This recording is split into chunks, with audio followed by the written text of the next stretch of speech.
Hi there, welcome to Appy Chips YouTube channel.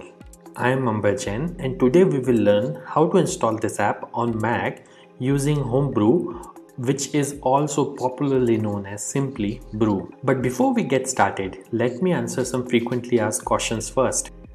To start with, what does a package manager like Homebrew does? Well, a package manager lets you install, uninstall or repair apps on your Mac.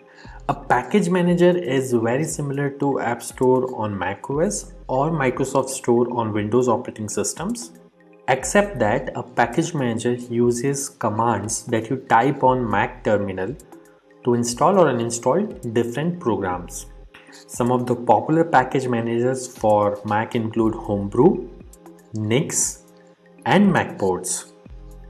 And if you are coming from a Linux background, you will feel at home with Homebrew, especially if you have used package managers like apt, pacman, yum, etc.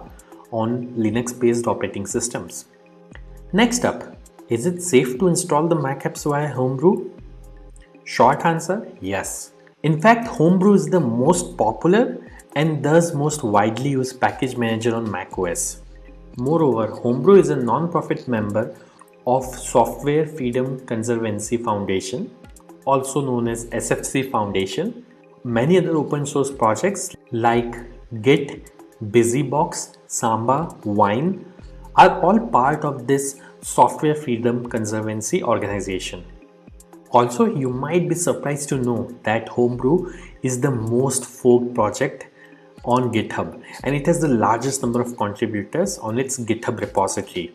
Many devs at organizations like Google, Apple, Dropbox, Stripe, etc. use Homebrew to set up different development environments on their MacBooks and iMacs. Next question. Can you use Homebrew to install programs on Apple Silicon or more popularly known as M1 MacBooks? Again, yes. Starting version 3.0 of Brew, Apple Silicon is now supported on Homebrew. In fact, Homebrew also supports programs that are at the moment only supported via Rosetta 2 on Apple Silicon. Now that I have answered your questions on safety and compatibility of Homebrew, let's get to the installation process. Before we can install anything using Brew, we need to install the package manager itself, that is Homebrew, on your Mac. So let's see now how can we install Brew on Mac. Let me open my Mac here. First, you need to press Command and space on your keyboard. This will open Spotlight Search on your Mac. And then you have to type terminal.app. You will see this terminal app. Simply double click on it to open terminal. Let me maximize this terminal window. Now we need to copy paste the command to install Homebrew from the Brew website. So open your web browser and simply go to the website brew.sh. Once you are on the website, you will see this section called Install Homebrew, which has a command that you can simply copy by clicking on this button over here. Once it is copied, you have to go back to terminal, right click, paste. Now that the command is copy paste over onto this terminal, press enter. This will start Brew installation. Now it is prompting me to enter my user's password on Mac. I am going to type the password now, but it won't be visible on your terminal. Once you have entered the password, simply press enter, and if the password is correct, the script will continue. Now it is saying press return to continue the installation. I'll press enter here, and this will start the installation of Homebrew on my Mac. Let's wait for this to finish. As this message here says, installation successful. So that's it. Brew is successfully installed on your Mac now.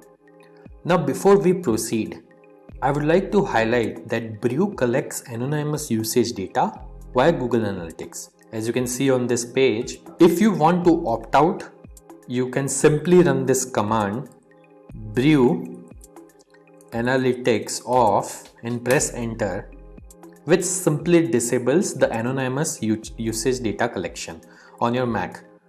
Now let's update the package database locally by pulling the metadata of the latest packages on a local map from the central brew repository. This should typically take less than a minute to complete depending on your internet connection speed. To do so, simply type the command brew update and press enter. As you can see, my local brew database is already up to date because I just installed brew on my system. Now to install the app, let's run the brew install command. Mind you, if during installation, if you're prompted to enter a password, enter your Mac user's password to continue.